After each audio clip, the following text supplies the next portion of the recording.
Bueno, está en este estudio, cabina de este espacio de noticias en vivo, Gabriel Reyes Orona, como lo presenté hace un momento, abogado, especialista en temas fiscales y de otro tipo, ha tenido una trayectoria vinculada a instituciones públicas como el Banco de México en su momento, estuvo en el tema del Fobaproa de manera muy fuerte en el asunto del rescate bancario en ese periodo de nuestra historia, procurador fiscal de nuestro país y otras cuestiones, Gabriel, que bueno, pues marcan, digamos, una experiencia tuya en estas materias. Bienvenido, buenos días. Muy buenos días, Carmen, ¿cómo estás? Bien, en este momento sí que vale la pena, primero destacar la dificultad de que en este país se debata. Sí, claro. Qué difícil es que el gobierno mexicano salga a defender algo, o por lo menos qué difícil es que vengan aquí. No sé si en otros lugares lo hacen con mayor facilidad, pero es muy complicado que el gobierno mexicano de Peña Nieto pueda dar su postura acerca de temas tan importantes como la condición en la cual entregan al país al siguiente gobierno. Bueno, hemos hecho todos los intentos posibles, ya ni digo los nombres de los que hemos invitado porque ya pagué. Simplemente no pueden, no quieren, lo que sea, y no hay manera de poder tener un ejercicio que habíamos pensado que compartiríamos contigo. Entonces no tenemos debate porque no hubo contraparte del gobierno que pudiera defender medianamente o ampliamente los elementos fundamentales de cómo están entregando al país. López Obrador usó una palabra que causó mucho ruido y no es para menos. Usar la palabra bancarrota, que puede ser una expresión muy técnica o metafórica, o lo que queramos, pero dejemos lo que dijo Andrés Manuel el domingo sobre la bancarrota. Luego vino una siguiente declaración hablando de crisis y diciendo, bueno, a ver, esto involucra varios aspectos. Y luego tuvo un tercer momento donde dice, yo lo que quiero es que quede claro el punto de partida del próximo gobierno. Así es. Es decir, si está hablando de algo que se requiere revisar. ¿Qué es lo que entrega Peña en materia de inflación, de deuda, de capacidad de pago, de indicadores fundamentales? Tú que estuviste donde estuviste en tus diferentes tareas públicas, te tocó uno de los momentos más graves. Ahí sí no había la menor duda de que era bancarrota plena. El 94, así es. El rescate bancario, eso sí que fue bancarrota por pura y dura.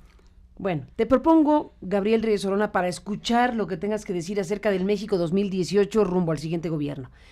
¿Qué dijo Andrés Manuel sobre bancarrota, bancarrota realidad, crisis? ¿Y qué dijo Enrique Peña Nieto? Que es lo que tendremos a la mesa, pues para poner la defensa de Peña Nieto de sí mismo en agosto de 2018. Así que hacemos este recuento de sonidos, de audios, para escuchar tu punto de vista. Claro que sí. Posiblemente por las circunstancias, porque el país está atravesando una situación económica y social muy difícil.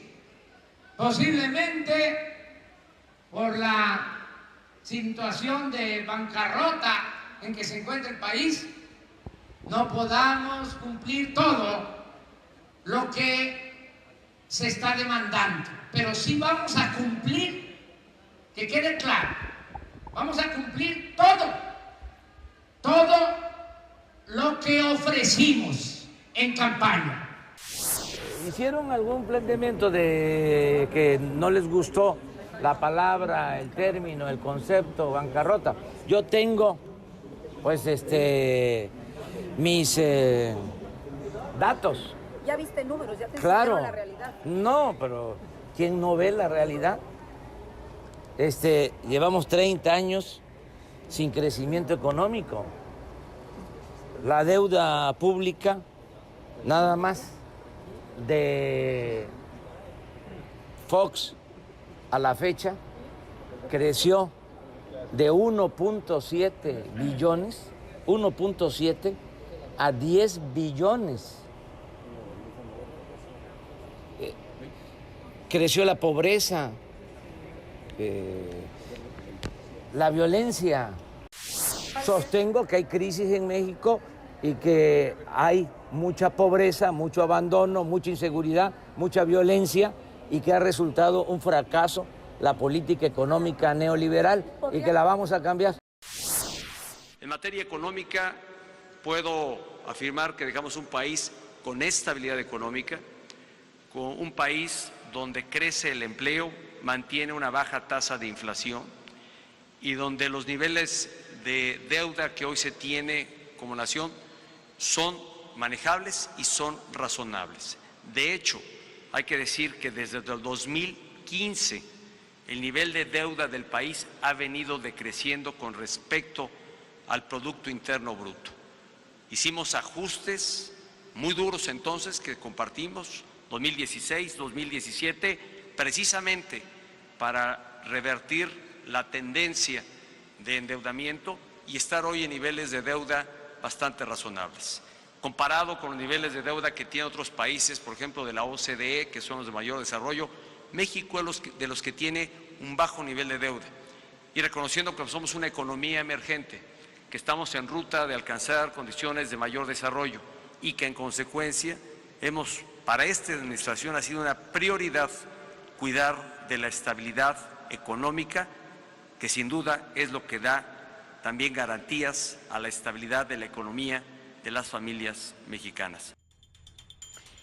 Gabriel Reyes Orona, ¿qué dices tú? Mira, Carmen, el porfiriato duró 36 años. El tecnocrato duró 36 años. La confrontación de modelos y visiones económicas es lo que estamos viendo ahorita. Ciertamente el término bancarrota es un término que puede sonar coloquial, no es un término técnico, pero refleja muy bien un resultado. Y es el resultado de las visitas y reuniones que tuvo el grupo de transición con el gobierno actual. ¿Por qué es importante tomar este dato? Porque Andrés Manuel López Obrador no lo hace en un contexto de campaña, no lo hace en pos de ganar la elección, lo hace como resultado de la rendición de cuentas que el equipo económico le hace a su grupo de trabajo. ¿Y qué es lo que está sucediendo, Carmen? Mira, veíamos en la imagen 3 fotografías. Aparecía ahí Benito Juárez, aparecía Madero y aparecía Lázaro Cárdenas.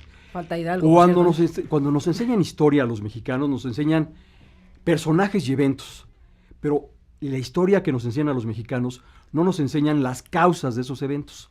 Y curiosamente, si tú revisas las leyes de reforma, si tú revisas la Revolución Mexicana y revisas la expropiación petrolera, lo que hay detrás, la causa, es el manejo del gobierno de las finanzas públicas. Concretamente, el manejo de la deuda pública. Sí nos enseñan la guerra de los pasteles, pero no nos enseñan que es un problema de deuda pública lo que ocasionó la famosa guerra de los pasteles. Que es un problema de deuda pública lo que nos llevó a las leyes de reforma. Que es el manejo que Yves Limantour hizo en la reestructura de la deuda pública del 1905, lo que nos llevó a la revolución. Que fue una deuda ferrocarrilera lo que provocó la revolución y que en esos ferrocarriles se ganó esa revolución. No le dicen a la gente que estudia en México historia que precisamente porque en México no podía colocar deuda pública en los 30s, a Lázaro Cárdenas no le quedó otra que expropiar el petróleo sin causa de utilidad pública para poder construir las carreteras que necesitaba México y sacar el producto del campo hacia las ciudades. Cárdenas necesitaba un proyecto carretero que era impagable y que México no podía acceder a los mercados internacionales. Se nos olvida que México fue un gobierno incumplido durante todo el siglo XIX y gran parte del siglo XX. México dejó de cumplir deuda pública hasta los principios de los 70s. Esta idea de que México es un país pagador es una idea que viene después del boom petrolero, después del 78. Curiosamente, cuando llegan los tecnócratas a México. ¿Por qué? Porque un tecnócrata primero deja morir al pueblo de México que dejar de pagar la deuda pública. O sea, el tema de la deuda pública... Tan así, Gabriel. Así lo hemos Reyes visto. Orona. ¿Por qué tú hacías... Primero dejar morir al pueblo de México que dejar de pagar la deuda. La variable a la que se refiere Peña Nieto es precisamente el hambre de la gente, la inflación. Fíjate lo que está pasando actualmente. El problema de lo que está diciendo Andrés Manuel López Obrador es que él percibe un presupuesto público completamente comprometido. ¿Y sí? Él no tiene un margen de maniobra de más del 1%, del 2%. Y entonces se nos está apareciendo en México un problema que nunca habíamos tenido. Un problema de un sobreendeudamiento, porque ya entraré más adelante al tema. Lo que está haciendo Hacienda es no registrar la deuda pública. Lo que está haciendo Hacienda es echar lo que se debe debajo del tapete. Este arreglo que hizo Peña Nieto a partir del 2015 fue comenzar a dejar de ver lo que es deuda. Y entonces se ha estado manipulando el registro de la deuda pública. A ver, detente ahí. Sí. ¿Dónde se puede esconder abajo del tapete una deuda pública? ¿A través de porque qué fíjate mecanismos? que los números de este gobierno son números que tienen mucha manipulación.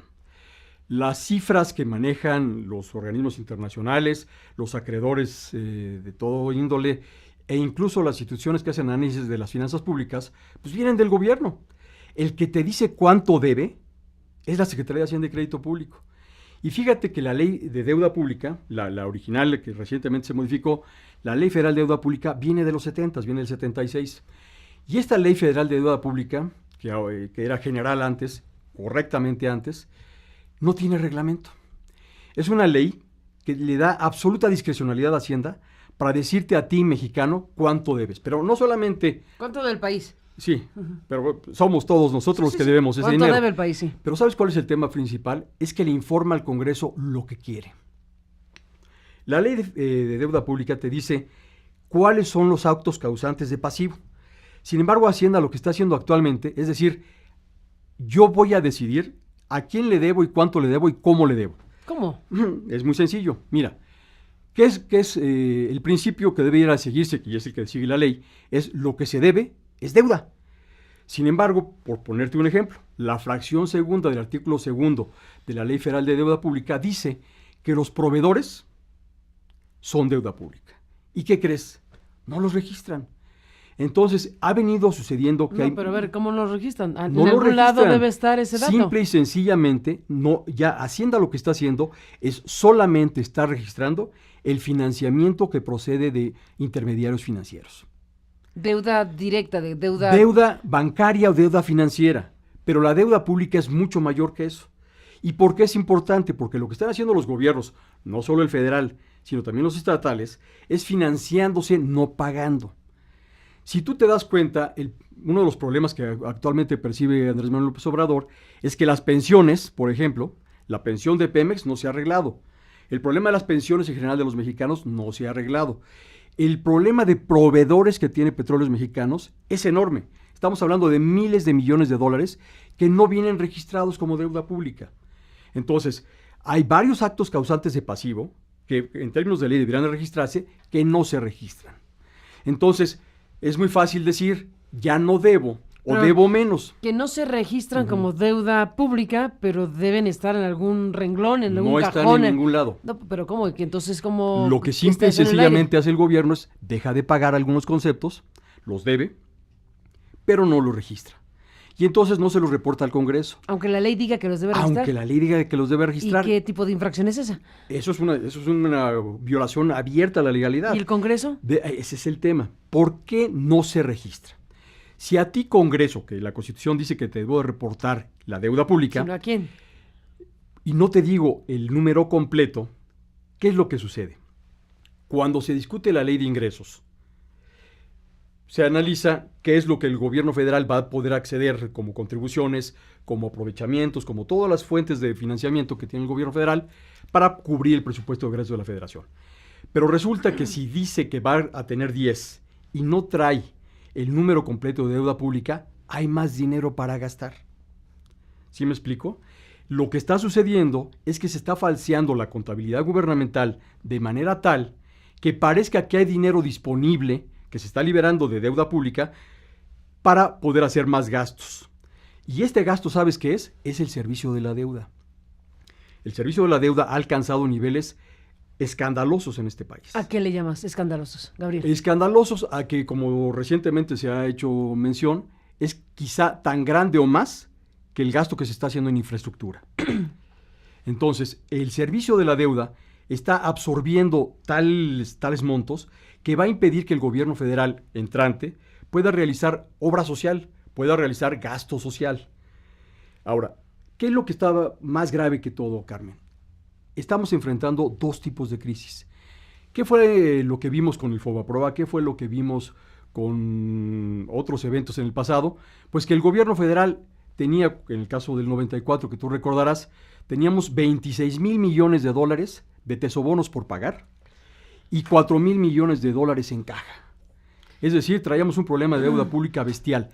Eso fue lo que detonó el Fobaproa. Sí, además recordar los tesobonos es recordar el diseño que fue una trampa mortal. Así es. Estos instrumentos de inversión que eran imposibles de no tener para los que son inversionistas, pagaderos en dólares, Sí. garantizados por los cuatro costados, con tasas altísimas, y claro, se vendieron muchísimos tesobonos, pero luego cuando vino la crisis, se fueron esos dineros y desfondaron al país. Los Así es. tesobonos son la piedra angular para entender qué demonios le pasó a México, entre otras cosas. Y es un problema de deuda pública.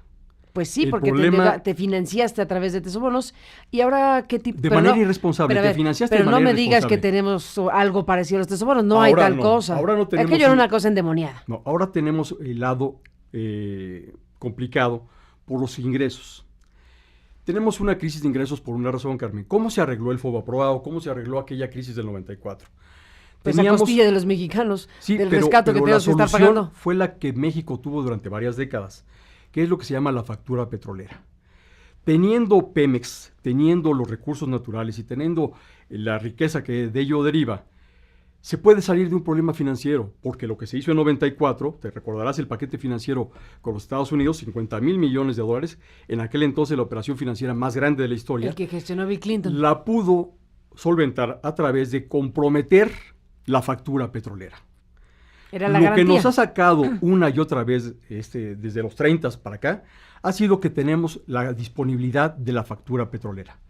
Pero ¿qué fue lo que este modelo que Luis Videgaray nos ha indilgado ocasionó? Hace que la factura petrolera no esté disponible para México. Si necesitamos nuevos financiamientos o necesitamos reestructurar la deuda, ¿sobre qué ingreso público vas tú a acceder a los mercados internacionales? Pero ¿por qué no tenemos factura petrolera?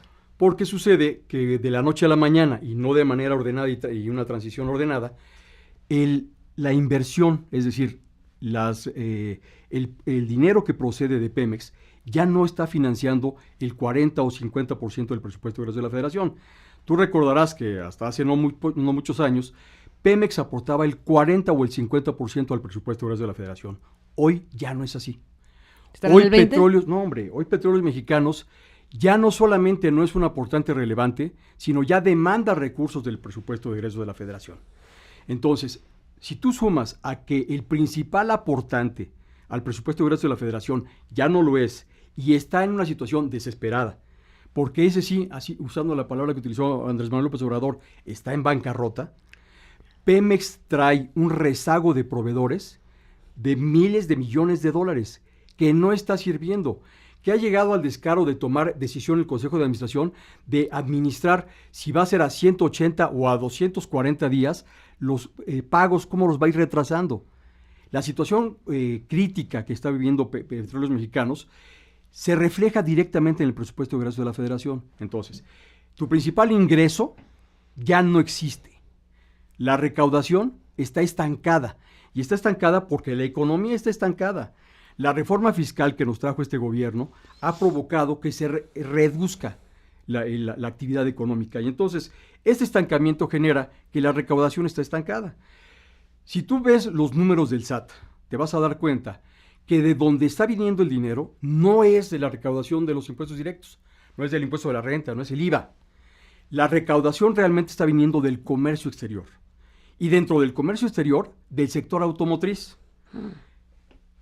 Si te encuentras en el camino que le ponen aranceles Trump. al sector automotriz, estás comprometiendo a la parte sustantiva de la recaudación.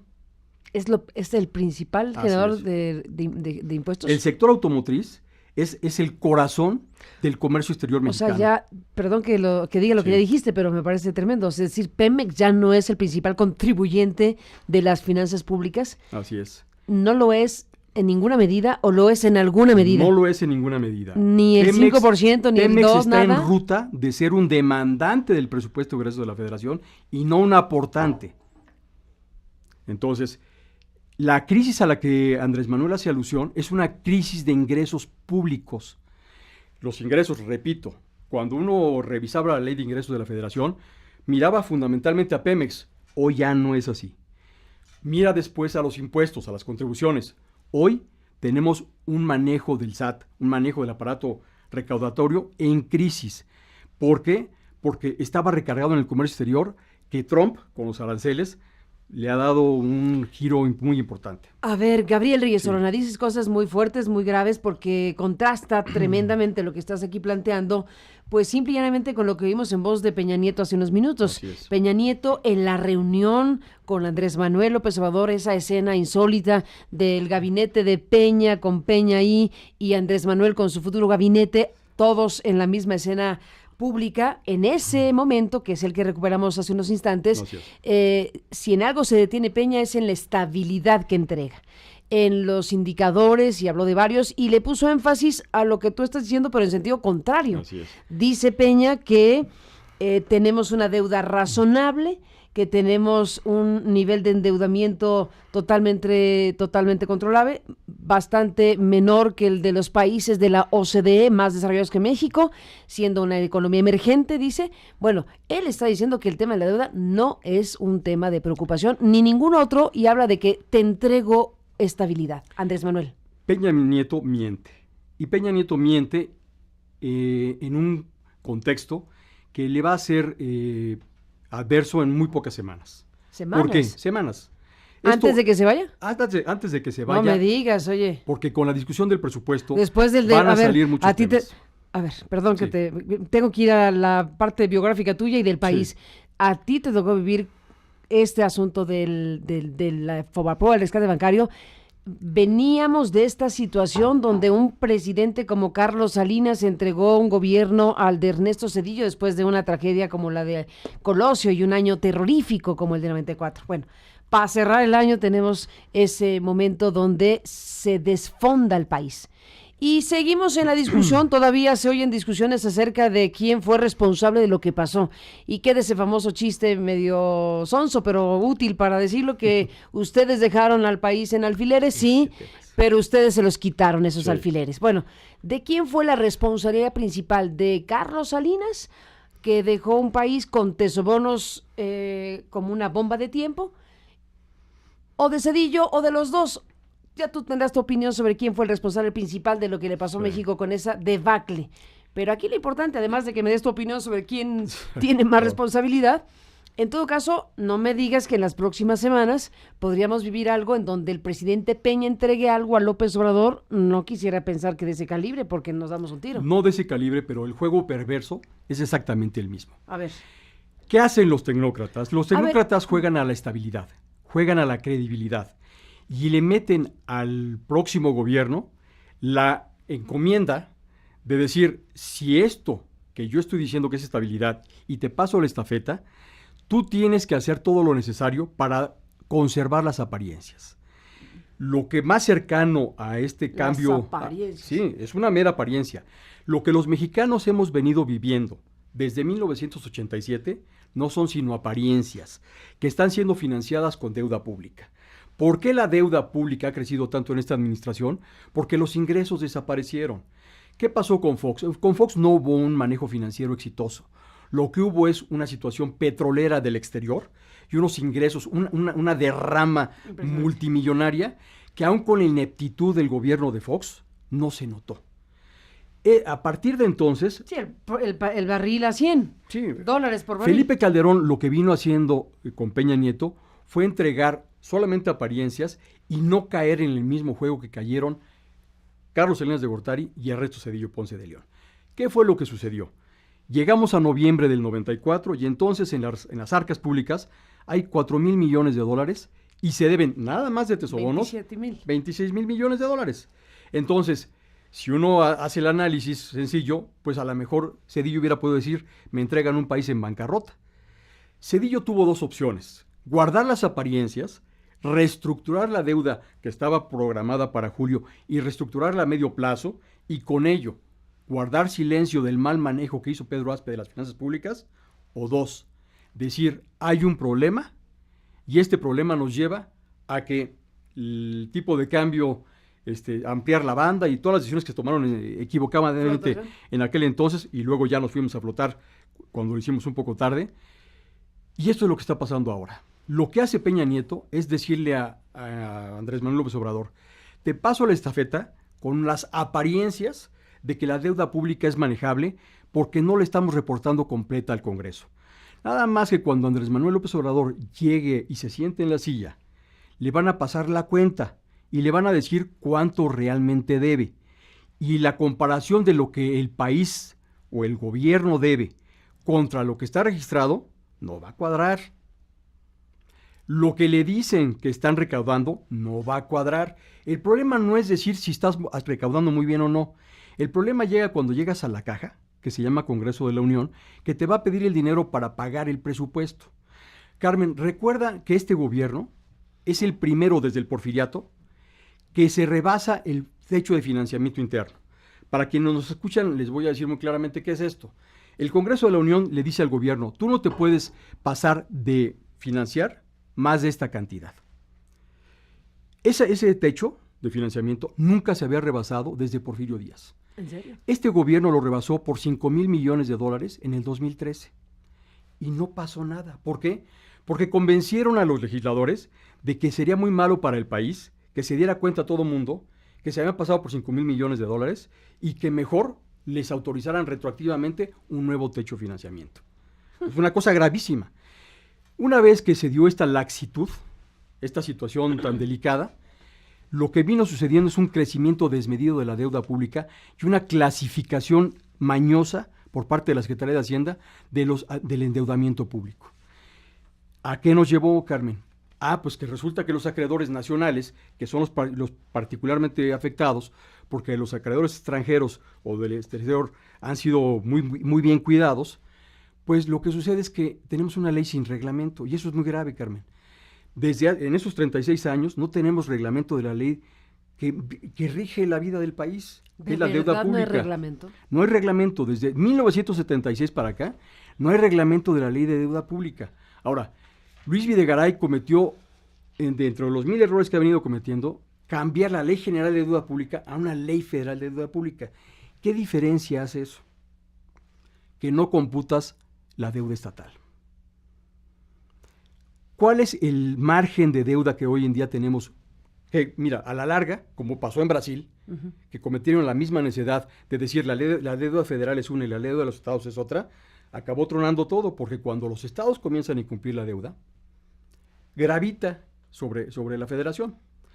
¿Qué pasa con la ley de Pemex? Estados de la República. Así es. Sí. ¿Qué pasa con Pemex? Sí. A Pemex ya le dijeron en la nueva ley, el gobierno federal no respalda la deuda de Pemex, pero a partir de aquí para adelante, la deuda de Pemex para atrás, toda está respaldada por el gobierno federal, y el gobierno federal es de las deudas que dice, no, esa ya no la veo, ya no la computo, ya no la registro.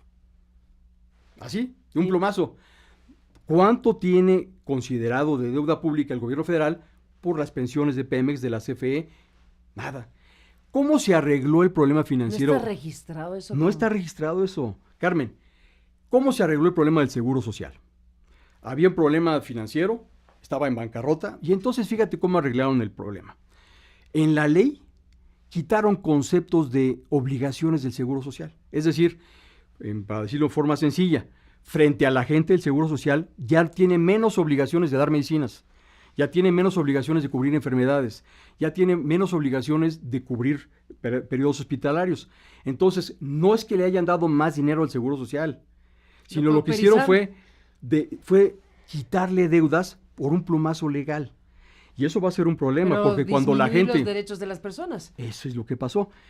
Evidentemente, en el corto plazo, pues no ha pasado nada, ¿verdad? No se nota, pero cuando en el fondo la gente claro, vaya a los lugares y le digan, ya no va a haber medicina, ya no va a haber hospitalización, ya no va a haber la pensión como la tenías, entonces van a venir las reclamaciones.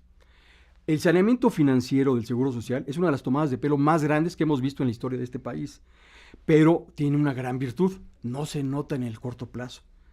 Pero Andrés Manuel López Obrador va a recibir un país donde la seguridad social está en esos alfileres. Decía Pedro Aspe, ¿para qué se los quitan? El truco es ese, decir que es peor revelar la torpeza del manejo financiero anterior que enfrentar la realidad. Ahora, ¿qué es lo que va a hacer Andrés Manuel López Obrador? Va a tener que dar la cara y decir, ya lo dijo, yo voy a cumplir con los compromisos. El problema es con qué ingresos públicos. Cuando además, déjame agregar algo, cuando además hemos oído al propio Andrés Manuel, por ejemplo, en la reunión que tuvo hace unos días con gobernadores, Sí. hablar de ajustar, digamos, a la baja impuestos fronterizos, está el tema del IVA, está el tema del ISR, ahí va a tener una disminución importantísima de ingresos fiscales. Entonces, si le agregas a lo que tú dices decisiones de esa naturaleza, pues peor, ¿o qué? Si tú vas ¿O cómo analizando, es la ecuación? mira, yo creo que el repaso es muy sencillo para cualquier persona que lo quiera hacer. No tiene más que tomar la ley de ingresos de la Federación para darse cuenta que prácticamente en todos los rubros va a sentirse una disminución sensible, y no por culpa de la transición, no por culpa del nuevo gobernante, sino por un manejo ruinoso que se ha venido haciendo de todas las fuentes de ingreso público. Entonces, cuando nos presentan esta situación de estabilidad, lo que nos están presentando es una situación de estancamiento. Por las condiciones y características de México, el mínimo responsable de crecimiento es el 5%. Cuando tú dices que vienes creciendo al 1 o 2%, ya con cifras maquilladas, tienes una deuda de crecimiento del 3% anual. Peña Nieto deja cuando menos una deuda de crecimiento del 18%. ¿Esto lo que nos quiere decir? Que el tamaño de la economía, que el tamaño del aparato productivo no va a generar los ingresos para el tamaño de deuda y compromisos que nos dejaron. Fíjate lo que están haciendo con las carreteras, o lo que trata de hacer Ruiz Esparza con las carreteras. Dame un segundo, Gabriel Reyes Sí. Orona. Hacemos una pequeña pausa Bien. y regresamos en esta conversación y regresamos con el punto de las carreteras. Vaya asunto, regresamos.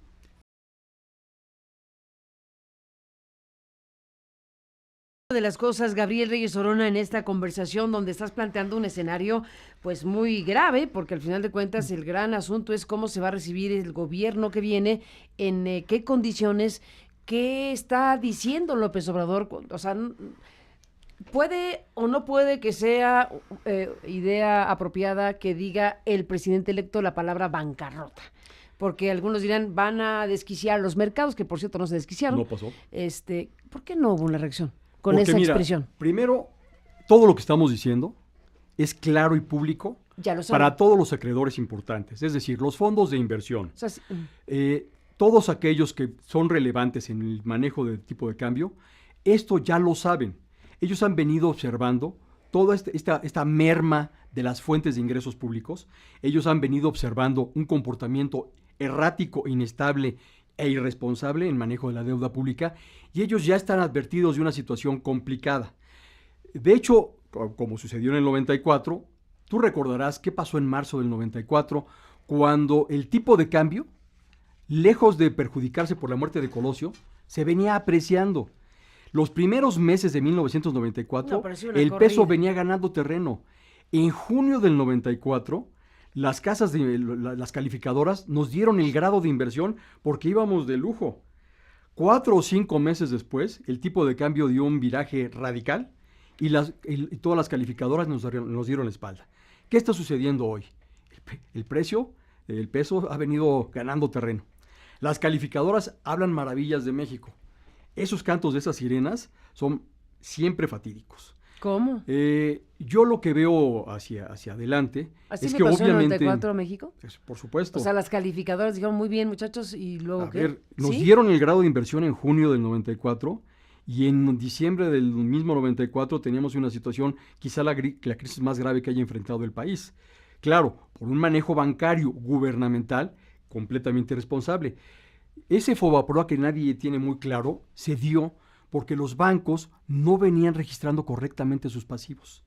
Lo que venía sucediendo es que aquellos políticos que manejaban la banca nacional decían que sus activos eran sólidos y que sus pasivos eran pequeños y estables y controlables. Lo que sucedió a la larga es que los activos eran puro manejo político del crédito bancario y los pasivos sí eran reales. Los pasivos con la gente existían y por otro lado, los activos eran casi incobrables. Esa situación que generó una quiebra generalizada de la banca nos llevó a ese 1994 junto con los tesobonos. Se juntó el hambre con las ganas de comer. En septiembre del 94 nos dimos cuenta los mexicanos que los balances de los bancos eran fantasiosos. Si a esto le sumas los 26 mil millones de dólares de los tesobonos, pues se da una crisis financiera. ¿Qué pasa ahora, Carmen? Tenemos un sector que se llama sector bancario o sector financiero no regulado. tenemos cientos o miles de pequeñas captadoras de ahorro del público que no están siendo reguladas. La Comisión Nacional Bancaria y de Valores ha venido ocultando que desde hace 4 años ha perdido completo control sobre el sistema no regulado de captación del ahorro. ¿A través de qué tipo de mecanismos? Sociedades de ahorro y préstamos, sociedades cooperativas, sociedades solidarias, 1000 instrumentos que han venido creciendo a la vera de la desregulación, que deben miles y miles de millones de pesos que no están respaldados. Se ha hecho un análisis por parte de la Comisión Nacional Bancaria y de Valores del sistema no regulado y el problema es gravísimo. Bueno, y promociones en la televisión de venga por su crédito, ¿no? Tenemos... te dan el crédito en 24 horas, no te piden garantías, solamente con que sonrías aquí está el crédito. ¿A eso te refieres? Anunciado abiertamente por todos lados. Al modelo Lankenau. ¿Tú te Lankenau, acordarás sí. cuál era el modelo? Cuando Lankenau se dio cuenta que tenía problemas financieros, lo que hizo fue generar unos productos mágicos con unas tasas extraordinarias y con unas condiciones inigualables, porque lo que tenía que hacer era atraer a la gente con él para cubrir los hoyos que iba generando. Este sistema financiero o este sistema de crédito no regulado es un fantasma que flota hoy. ¿Más o menos de qué tamaño? Pues mira, yo calculo que debe rondar por los 50,000 millones de pesos.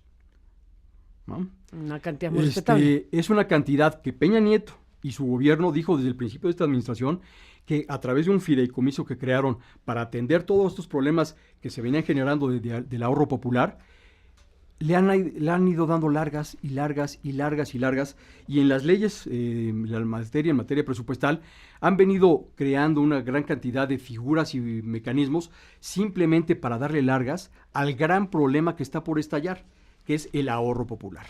Déjame hacer una brevísima pausa, Gabriel Reyes Orona, y regresamos contigo. Hay un tuit de Vanessa Rubio, a quien invitamos, pero no quiso venir aquí, pero hay un tuit, y tomaremos su tuit, que es público, donde ella habla de que el país dista mucho de estar en bancarrota. Vanessa Rubio, del equipo de José Antonio Meade, el exsecretario de Hacienda y excandidato a la presidencia, su coordinadora de campaña, por cierto. Bueno, sube un tuit en estos días que dice: el país dista mucho de estar en bancarrota. Todo lo contrario, finanzas públicas sanas, deuda a la baja, superávit primario, reservas históricas y fondos de estabilización al tope. Hacemos una pausa y regresamos con las carreteras, que nos quedó pendiente, y con esto que dice Vanessa Rubio. Con la Reserva de Activos Internacionales. Exacto. Volvemos un momento más. Sigue toda la información a través de aristeguinoticias.com. Déjame ir por partes porque nos han quedado varios pendientes. Te propongo retomar el hilo de las carreteras. Bien.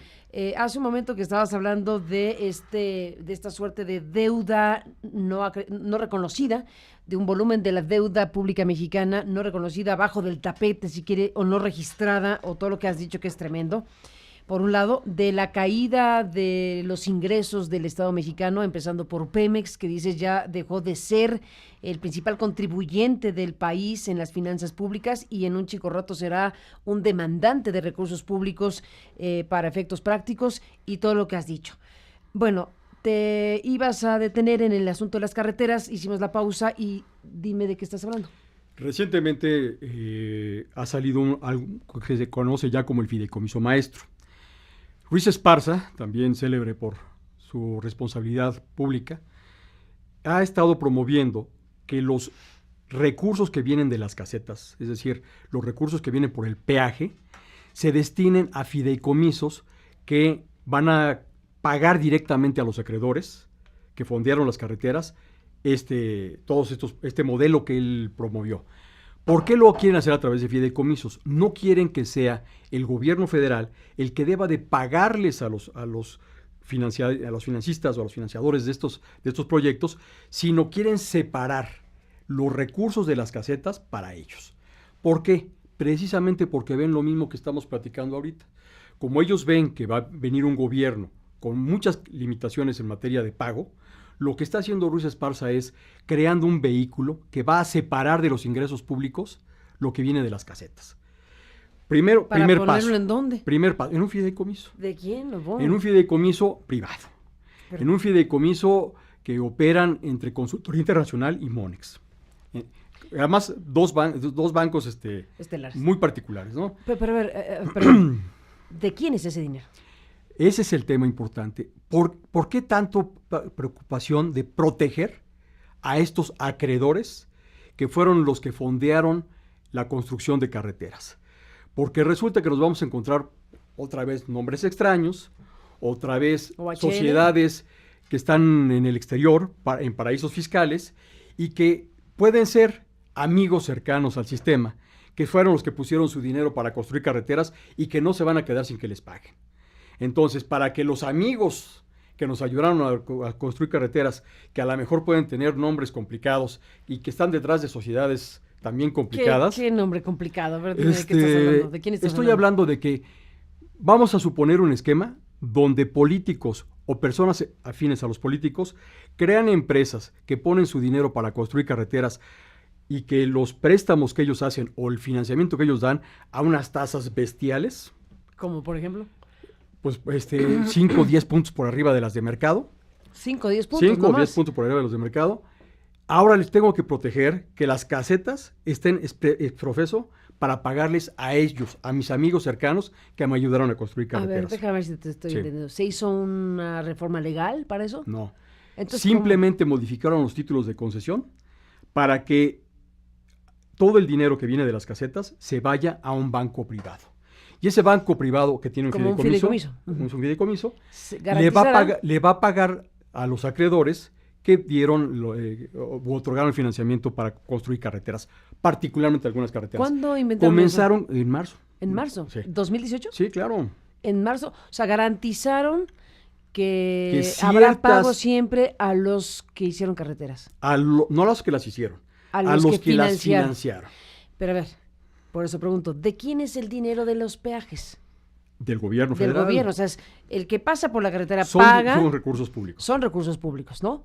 Puede estar operando la carretera un concesionario, pero el dinero que pagan las personas que pasan en la carretera, ese dinero es del gobierno. Pero aquí se le está quitando la posibilidad al gobierno en turno de que ese dinero, que sea para pagar esos compromisos de los que financiaron, pero también tendría la opción Comenzaron con la México-Puebla. A ver, pero también tendría la opción ese gobierno de que ese mismo dinero, bueno, si en una circunstancia X, puede decir, bueno, la mitad para estos y la mitad para los otros, o dar una capacidad de maniobra, ¿o qué? El fideicomiso dice, no, este dinero ya está separado. No, me refiero así, antes del fideicomiso, sí, el gobierno en turno, el de quien fuera, sí, tendría esa opción en una situación, supongamos, de crisis. Así es. Bueno, si tengo 100 pesos de lo que me pagan los de las Así carreteras, pues a lo mejor le doy 50 a los que les debo y 50 para otros. Recordemos, Carmen, que es un esquema quita de concesiones. Y obviamente el concesionario tiene derecho a resarcir los gastos de su concesión. Nadie está discutiendo pero eso. Cuando el gobierno federal dice, hay el problema que tú estás mencionando, subo el precio del peaje y entonces hay algo para el concesionario y algo para mí, o establezco algunas otras cargas al uso de las carreteras que mejoran la situación financiera del gobierno. Lo que se está haciendo ahora es evitar completamente esa situación. Ahora, súmale a esto lo que pasó la semana pasada, que se llama hoy, como le dicen, el casetazo, ¿no? De repente, junto con esta estrategia de que los recursos de las casetas se van a ir del peaje, se van a ir a fideicomisos, hay un incremento desmesurado del costo de las carreteras, del costo del peaje. Esto sucedió hace unos días. Sí. Entonces, la percepción de Ruiz Esparza es exactamente la misma percepción de lo que estamos hablando aquí. Va a haber una crisis de ingresos públicos. Por lo tanto, hay que asegurar las fuentes de pago de ciertos proyectos. Particularmente los de los proyectos cercanos a Ruiz Esparza, ¿no? Y este incremento de hace unos días de las carreteras, entonces, responde a una necesidad real de sostener y mantener las carreteras, o responde a qué? Responde, no puede responder ¿Se eso. justificaría que le cobres más a los que usan las carreteras? Porque curiosamente el nuevo esquema que nos trajo Ruiz Esparza hace unos meses dice que el gobierno federal está obligado a hacer todas las mejoras y reparaciones necesarias, pero que eso no debe implicar una modificación en las cantidades que se van o el destino del peaje hacia los fideicomisos. Quiere decir que le recarga todo el gasto al gobierno federal, pero el ingreso sigue siendo separado para el pago del financiamiento. En marzo hicieron ese fideicomiso. Así es. En marzo. Este fideicomiso, maestro, está pensado para que varios proyectos carreteros se adicionaran. Hoy solamente está el de Puebla. Está altamente cuestionado este proyecto. Porque Solo el de Puebla. ¿De quién es el de Puebla? No recuerdo ahorita la empresa, tiene un precio, es un nombre muy largo, no recuerdo quién es el inversionista, pero fue por donde empezaron, por la carretera México-Puebla. ¿Es el primero y único? Es el primero. Por pronto es el único. No, pero la idea de lo que dice el título de concesión es que se vayan adicionando más proyectos. O sea, empezaron con Puebla, pero se detuvo, porque resulta que para que se modifique un título de concesión tiene que firmar el secretario. Y resulta que Ruiz Esparza no quiso firmar la modificación y mandó a alguno de sus subordinados a firmarlo. Hoy está cuestionada esa modificación y por lo tanto este proyecto de la afectación de los peajes se detuvo. Gabriel Reyes Orona, déjame hacer una pausa y regresamos en esta conversación acerca de lo que está ocurriendo en México, de cómo se entrega al país en estos indicadores fundamentales al gobierno de Enrique Peña Nieto. Regresamos en un instante. Espléndida, que ha publicado muchas cosas últimamente. Newsweek en español está colaborando en esta revista. Publicó algo de lo que tú estás hablando, que es lo que ella llama el último hoyo negro de Gerardo Ruiz Esparza. Y precisamente de este fideicomiso del que nos hablas en este primer tramo de la carretera Puebla, bueno, Ana Lilia dice, yo he podido revisar el asunto y ha publicado esto que valdría mucho la pena que nos cuente porque lo publicó a principios de septiembre, en este mismo mes. Incluso contiene parte de tus declaraciones, lo que dice Ana Lilia en este reportaje especial. Y bueno, pues Ana Lilia, te mando un abrazo fuerte. Cuéntanos, Ana Lilia, de esto que tú llamas el último hoyo de Gerardo Ruiz Esparza, que está en sintonía con lo que aquí estamos escuchando en voz de Reyes Orona. Buenos días. Carmen, buen día para todo tu auditorio y buen día para Gabriel Reyes Orona. Mira, Carmen, comencé a hacer una investigación de las finanzas que dejaba la Secretaría de Comunicaciones y Transportes en el tema carretero, aeronáutica, todos los sectores. Y en esta investigación pude obtener documentos donde la Secretaría de Comunicaciones y Transportes, en un periodo vacacional, el 26 de diciembre, Carmen, en plena vacación, estaba emitiendo un documento donde estaban cambiando los fideicomisos carreteros para autorizar que se formara lo que ellos llaman internamente el fideicomiso maestro. Con este nombre se identifica un fideicomiso que posteriormente, y gracias a esta autorización que se hizo desde la oficina de Gerardo Ruiz Esparza, al margen del Congreso, al margen de la Secretaría de Hacienda, se autoriza que los peajes carreteros prácticamente se estén privatizando, Carmen. Estamos hablando de las carreteras, aquellas carreteras que fueron rescatadas en lo que se llamó el Fogaproa carretero precisamente, y que bueno, se convirtieron en una considerable fuente de ingresos públicos para el país, bueno, después de que los mexicanos pagamos por esas carreteras rescatadas. Lo que se hace es crear un fideicomiso donde el peaje está quedando en manos privadas y bueno, todo un mecanismo que Gabriel Reyes Orona como experto ha explicado muy bien, pero Carmen, aquí hay varios puntos a destacar. Primero, este era un fideicomiso que se hizo silenciosamente. Yo tuve esta documentación que publicó en septiembre a primeros días de agosto y se identifica este fideicomiso maestro. La SCT reconoce que existe este fideicomiso. Entrevisto a quien ocupará la titularidad de la Secretaría de Comunicaciones y Transportes, Javier Jiménez Espriu, y él comenta que la Secretaría no le había informado de que existía este fideicomiso. Gabriel Reyes Orona explicó un punto muy importante para esta investigación periodística y que hablaba de cómo era como si se estuviera tachando la contabilidad de las finanzas públicas. Es un tema muy grave porque se crean fideicomisos que no están haciendo sino sacar el dinero de la cuenta pública y en este caso de las carreteras, que es uno de los rubros de mayor flujo monetario, y se comienza con la carretera México-Puebla, que es la segunda de mayores ingresos en el país, Carmen. pero en la publicación, en la documentación a la que yo tuve acceso y que es todo el contrato del fideicomiso, todo lo relacionado con el fideicomiso maestro, se tiene un plan para privatizar todo el peaje carretero de las carreteras que estarán siendo administradas por el Estado aún. Ese es el tema principal, porque además del primer tramo con este fideicomiso maestro, bueno, pues estamos hablando de lo que tú llamas de una suerte de privatización de facto de ese dinero, porque si se transfiere el recurso de los peajes a ese fideicomiso administrado por Monex y por Consultoría Internacional, bueno, entonces, ¿dónde queda la Secretaría de Hacienda? ¿Dónde queda el arca pública si se va a un fideicomiso pues que no puede ser privado, pero que de facto lo es, porque al final de cuentas es recurso público que sale de las manos y del escrutinio también? Por supuesto. ¿Gabriel? Por supuesto, recuerda, y lo sabe Ana Lilia, la cuenta pública solamente hace un arqueo entre la ley de ingresos y el presupuesto de egresos de la Federación. Nada que no esté ahí pasa a cuenta pública. Por lo tanto, si tú sacas, como se está haciendo ahora con el fideicomiso maestro, de la ley de ingresos estos recursos, no van a pasar al presupuesto de egresos y por lo tanto jamás van a ser materia de cuenta pública. Este esquema se repite una y otra vez en el gobierno de Peña Nieto.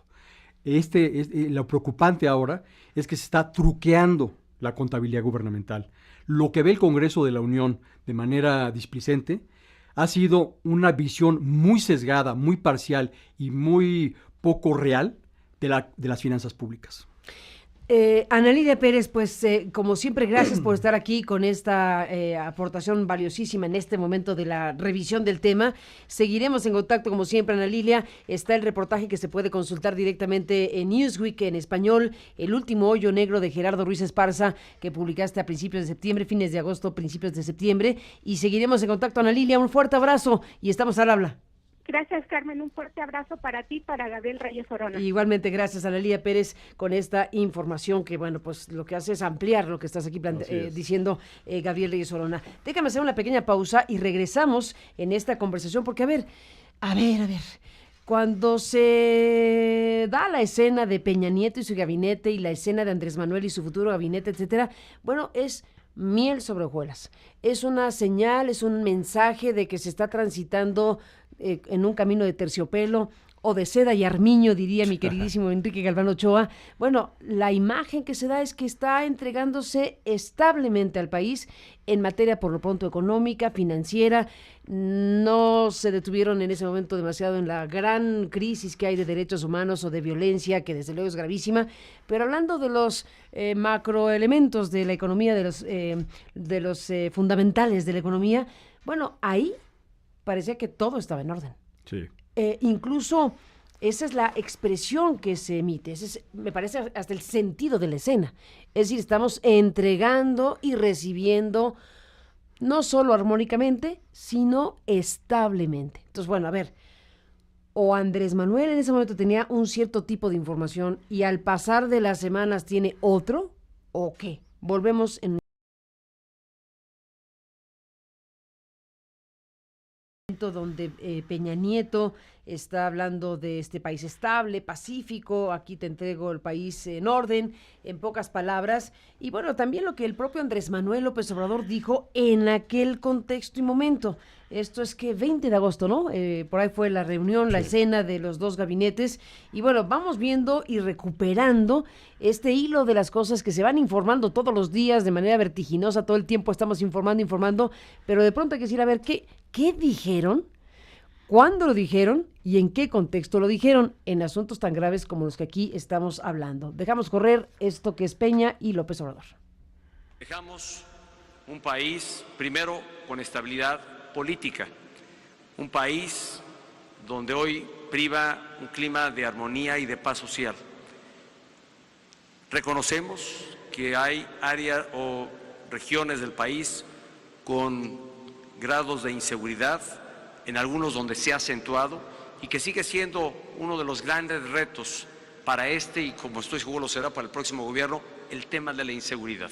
En materia económica, puedo afirmar que dejamos un país con estabilidad económica, con un país donde crece el empleo mantiene una baja tasa de inflación y donde los niveles de deuda que hoy se tiene como nación son manejables y son razonables. Pero a ustedes eso no les afecta nada. Si hay un México más fuerte, si hay un México más fuerte, hay un México más fuerte, dicen que gracias a este sexenio. Mejor que hace 6 años se encuentra hoy el país. Pues ¿Es posible tomar la rienda de este país? Sí, hay problemas, sí, es público, es notorio de que hay una crisis en el país, pero también se ha logrado que la transición se esté dando en armonía, con estabilidad. No hay crisis política, no tenemos una crisis financiera, no nos está pasando lo que desgraciadamente está sucediendo en Argentina. Entonces, eso también hay que considerarlo. Sí tenemos problemas graves, hay mucha pobreza y sobre todo mucha inseguridad, mucha violencia, pero hay condiciones también porque hay ánimo de esperanza en la gente, de que las cosas van a mejorar, van a cambiar y nosotros vamos a estar a la altura de las circunstancias, vamos a responderle a la gente. ¿Pero usted ve al país mejor o igual que hace 6 años? Es que yo no quiero juzgar a nadie, yo estoy viendo para adelante, yo lo que creo es de que necesitamos unirnos todos. Bueno, pues esto fue lo que dijo a principios de septiembre en Nuevo León, cuando llegaba a Nuevo León Andrés Manuel López Obrador. ¿Qué dices, Gabriel Lezono? Que el primer momento es un momento político, es un evento político en el cual, como tú sabes, en la peor de las confrontaciones los políticos sonríen y se estrechan las manos. El segundo momento es un momento en el cual, como dijimos, tarde o temprano uno llega a la caja a hacer cuentas. ¿Y qué es lo que sucede? Que el segundo momento es cuando ya dice bancarrota, crisis. Es cuando habla ya de términos que muy distintos. se sepa el punto de partida. Pero ha pasado semanas apenas. Sí, claro. ¿A qué se enfrenta Andrés Manuel López Obrador? Se enfrenta ante el proyecto o anteproyecto de la Ley de Ingresos de la Federación y del Presupuesto de Egresos de la Federación, donde le dicen que existen rubros de ingreso que son cuestionables. ¿Por qué? Porque dadas ciertas circunstancias pueden mermar. Pero además le dicen que del presupuesto de egresos de la Federación no tiene más margen de maniobra que entre el 1 y el 2%, que el servicio de la deuda está creciendo de manera acelerada y que la palabra estabilidad que usa Peña Nieto no es más que estancamiento, no es estabilidad.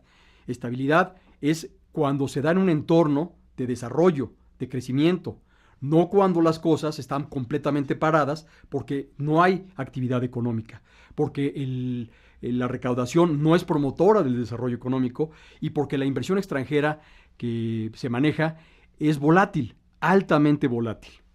Los 200,000 millones de pesos de compromisos no son más que promesas, basadas en contratos muy difíciles de ejecutar, sin garantía alguna, en la cual se le ha entregado a los extranjeros la capacidad de manejar los recursos naturales del país, es decir, tienen la disponibilidad de ellos, pero sin ningún compromiso, sin ninguna inversión real. El fracaso de la reforma energética está a la vista. Pemex no solamente está en una situación frágil y nuevamente de bancarrota, sino que no tiene proyectos ni las cantidades necesarias para poder reimpulsar nuevamente el proyecto petrolero nacional. Y en este contexto, Carmen, déjame hablarte de otro de los aspectos importantes de este truqueamiento, de este falseo de la contabilidad gubernamental mexicana.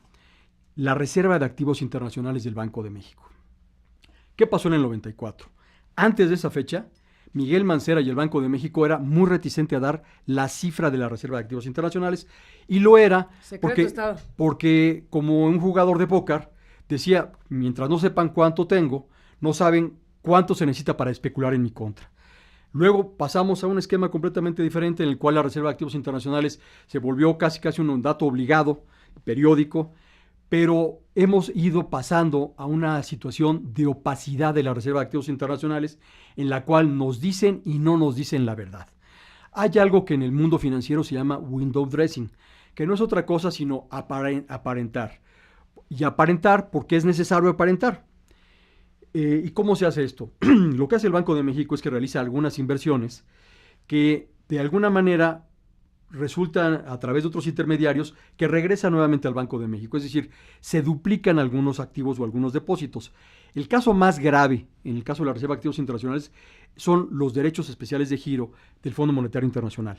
Tú recordarás que a finales del 2012, antes de hacer la transición, José Antonio Meade entregó de manera discrecional y graciosa 14,000 millones de dólares, 280,000 millones de pesos, al Fondo Monetario Internacional. Y esas cantidades las tienen como activo de reserva. ¿Pero la entregó en calidad de qué? En calidad de aportación extraordinaria. ¿Y en calidad de qué? Al En Fondo calidad Monetario al Fondo Monetario Internacional. 16,000 millones. 14,000. 14,000 millones de dólares. ¿Sobre qué base? Necesitamos una línea de crédito disponible, porque después de todo el problema de Grecia y de todos los problemas que había enfrentado el Fondo Monetario Internacional, se descapitalizó. Y México dice, yo necesito garantías o alguien que diga que estoy haciendo las cosas bien, y ese sujeto se llama Fondo Monetario Internacional. Por lo tanto, el fondo visitó a José Antonio Meade, secretario de Hacienda, y le obtuvo la cantidad de 14,000 millones de dólares de aportación extraordinaria, no recuperable para México, ¿a cambio de qué? 14. A cambio de que si necesitamos nos prestan. Ese fue el magnífico negocio que José Antonio Meade hizo a finales del 2012. Pero ¿por qué quiero referir este activo? Porque resulta que la Reserva de Activos Internacionales, el Banco de México, no es transparente de qué activos tiene esa reserva. Actualmente Perdón un segundo. Sí. Dices, Meade hizo ese negocio, entre comillas, de decirle al Fondo Monetario Internacional, te doy esta aportación extraordinaria de 14,000 millones de dólares para que por si se me ofrece me prestes. ¿Se va a dar el caso? Le abrieron una línea de México de 80,000 Andrés Manuel dijo millones. en ese momento, recuperamos, no estamos como Argentina, pero ve que Argentina tuvo que ir al Fondo Monetario Internacional. Así es. ¿Crees que estamos en esa No estamos en ese posibilidad? momento, pero cuando Meade compra por 14,000 millones de dólares una línea de crédito de 80,000, algo está mal. Y lo hizo justo antes de la entrega al siguiente gobierno. Esta línea de crédito se ha venido renovando y te habla de que están de alguna manera presentando una imagen de solidez cuando te están diciendo que además necesitan una línea muy importante del Fondo Monetario Internacional. Lo que naturalmente Que hace... podrían necesitar. Que podrían necesitar. Lo que cualquier Pero acreedor prudente ¿no es hace... comprar un seguro eso? Es comprar un seguro. Es comprar un seguro, pero a ver, eso tiene sus implicaciones. Pues tú lo dices de cierta manera, dices, por algo lo hicieron, ¿no? Ujú. Pero alguien te dirá, no, es un seguro que pudiste comprar porque está robusto y además te das el lujo de tener un eventual préstamo de 80,000 millones de dólares por si te ofrece y esto te da una condición Nada más de que en un mayor seguro, Carmen, fuerza. cuando tú ejerces el seguro, no tienes que pagarle a la aseguradora después lo que te pagó. Esto es un préstamo, no es un seguro. Lo que da el Fondo Monetario Internacional a través de una complicada operación de compra y recompra de monedas son préstamos. Tú tienes que regresar el dinero. Sí, pues. La pregunta es si con la condición de deuda que tenemos actualmente, tenemos capacidad para tomar nuevos préstamos. Porque ya revisamos tú y yo, Carmen, que los ingresos públicos de este país están en crisis.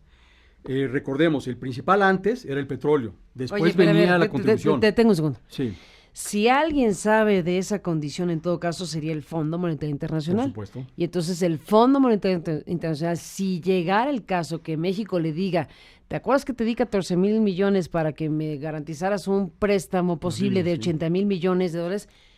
Te lo dará si tiene la garantía mínima de que le vas a pagar. Así es. Pues entonces, ¿esa es la salvación? ¿Esa es la garantía de que México no puede tomar un préstamo que no puede pagar? ¿El La fondo pregunta mismo? hoy, que no nos tuvimos que hacer en los últimos 36 años, es si México requiere acudir al financiamiento internacional, ¿con qué va a pagar?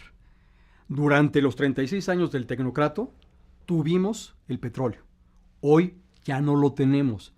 Lo hemos entregado en una reforma muy mal hecha, muy mal escrita, muy mal pensada, en la cual le hemos otorgado el control de la velocidad de la explotación y de la calidad de la explotación a empresas extranjeras. Por eso es que oímos a Andrés Manuel decir cosas como necesitamos una explotación,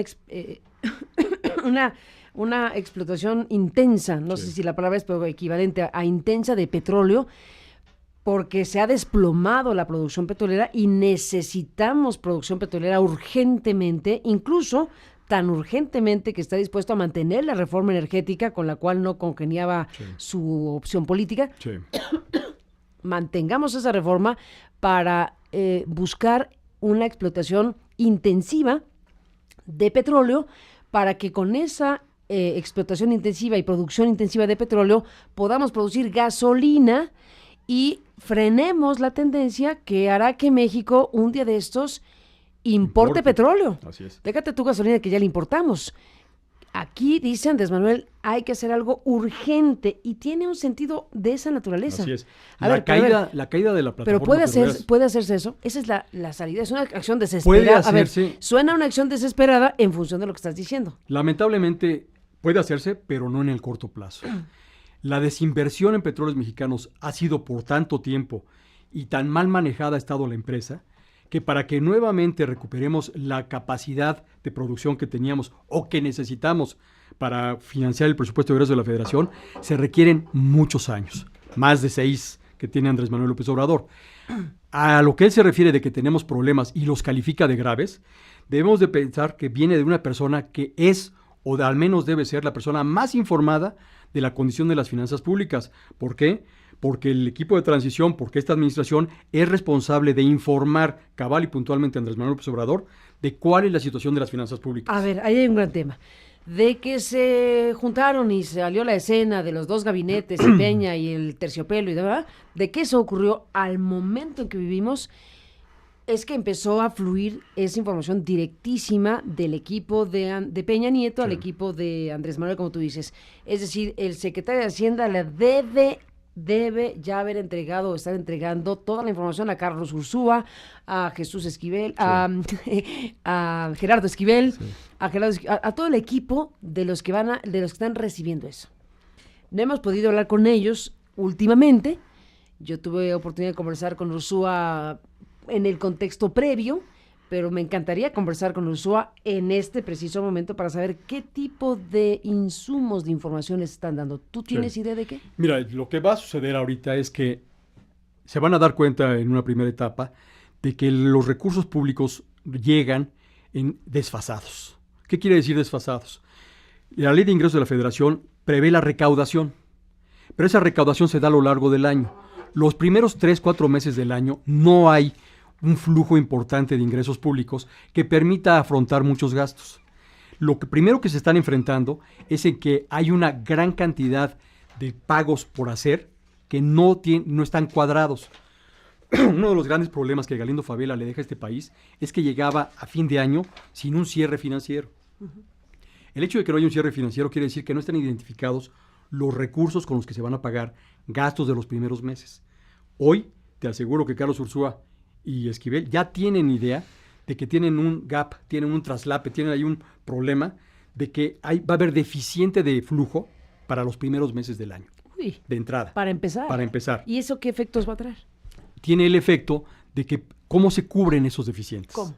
Con deuda pública. O sea, se van a tener que endeudar. Ellos. O sea, necesariamente ellos. Ya mandaron al próximo gobierno a endeudarse sin una garantía clara, en una condición de sobreendeudamiento y algo que ellos todavía no saben, que la deuda pública no está correctamente reportada, no está correctamente registrada. Lo que dijiste al principio. Lo que dije al principio. Entonces, ¿a qué nos lleva todo? A que el problema central que ha enfrentado México en varias ocasiones cuando ha tenido crisis es una crisis de deuda. ¿Por qué? Porque generalmente los tecnócratas le apuestan a resultados que no se dan y ¿cómo lo subsanan? Lo subsanan acudiendo a la deuda pública. Pero además de que vamos a tener una necesidad grave y urgente de endeudarnos en el corto plazo, no tenemos identificados los ingresos que van a pagar esa deuda pública ni las garantías que vamos a dar.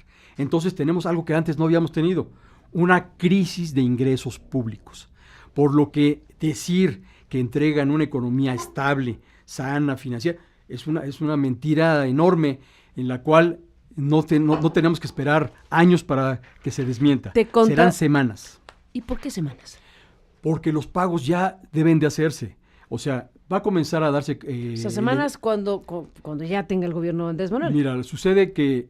Es 1 de diciembre, ya es nada. La discusión presupuestal es el entorno en el que se van a dar cuenta de que hay un deficiente entre los ingresos y los egresos. O bueno, a ver, demos cuenta, o sea, subrayemos la importancia de la evolución de las declaraciones de Andrés Manuel. Sí. De que dijo lo que dijo la llegada a Nuevo León, de la estabilidad, lo que oímos hace unos minutos, a lo que ahora estamos oyendo es esa evolución y diciendo, a ver, yo lo que quiero es que se sepa y que se entienda de dónde voy a arrancar. Sí.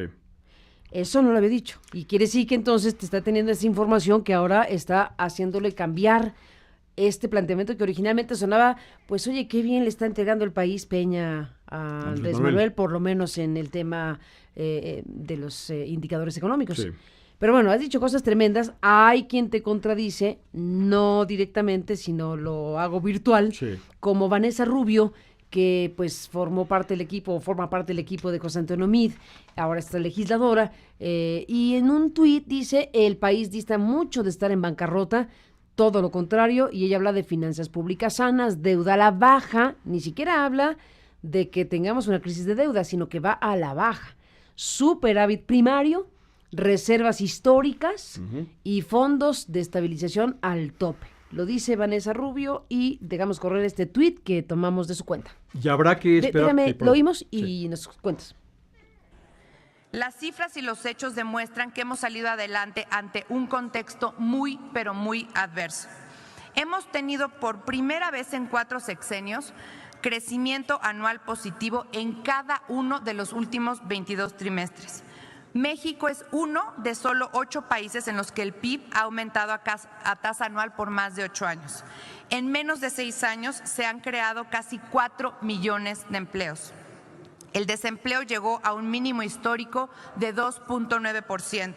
El número de contribuyentes que pagan impuestos es hoy 80% mayor que hace 6 años. Nunca se había incrementado la base tributaria tanto en nuestro país. ¿Qué dices, Gabriel Reyes Solona, de lo que dice Vanessa Rubio ahí en la tribuna? Es un cúmulo de mentiras tal que, repito, en pocas semanas será fácil rebatir con números muy, muy concretos. Pero vamos uno por uno. Vamos uno por uno. Mira, habla Peña de que inflación relativamente baja. Todo el mundo sabe que la inflación no ha parado de crecer en lo que va del año. Pensar que la inflación es de menos de 2 dígitos es fácilmente controvertible. Cuando tú analizas cualquier producto o cualquier servicio y lo comparas año con año, te vas a dar cuenta que todo ha subido más de 10%. La inflación, repito, es un problema al que vamos a tener que tenerle mucho cuidado porque no ha parado de crecer. Segundo, nos dice que ha venido desarrollándose la recaudación. Bueno, si se ha venido desarrollando la recaudación, ¿por qué es que al momento de llegar la ley de ingresos no alcanzan los recursos para financiar nuevos proyectos y solamente se pueden pagar los compromisos que ya tenían adquiridos gobiernos anteriores?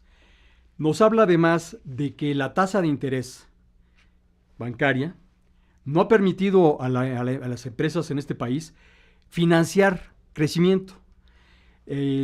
Todo el problema que tenemos nosotros es de que todas las cifras que utiliza Vanessa Rubio son fabricadas y confeccionadas desde la misma autoridad, es decir, son las cifras hacendarias. Nos dirían, por ejemplo, los empresarios que rebaten a Andrés Manuel López Obrador, yo tengo otras cifras, yo tengo otra percepción, pero resulta que no son las personas que recibieron la información directamente del equipo de transición, y el que sí la recibió califica la situación como grave. A ver, querría decir, Gabriel Reyes Solona, que el gobierno de Peña Nieto en esta fase transicional donde ya está entregando los papeles, los trastos, ¿le está contando la verdad a Andrés Manuel? Es tradición tecnocrática. ¿O le está contando lo que no le cuenta a los demás?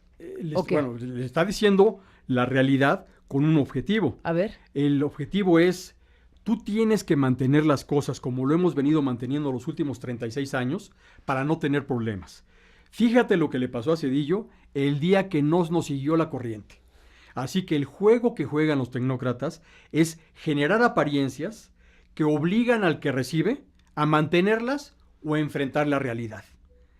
Es la pregunta que va a tener Andrés Manuel López Obrador. ¿Va a decirnos a los mexicanos cuáles son las condiciones en que realmente se le entregó la economía, o va a aplaudir el discurso de Vanessa Rubio, que echa campanas al vuelo cuando en la calle no vemos crecimiento, cuando en la calle no vemos empleados reales, cuando en la calle no vemos financiamiento bancario, cuando en la calle vemos un tipo de cambio sospechoso cuando menos.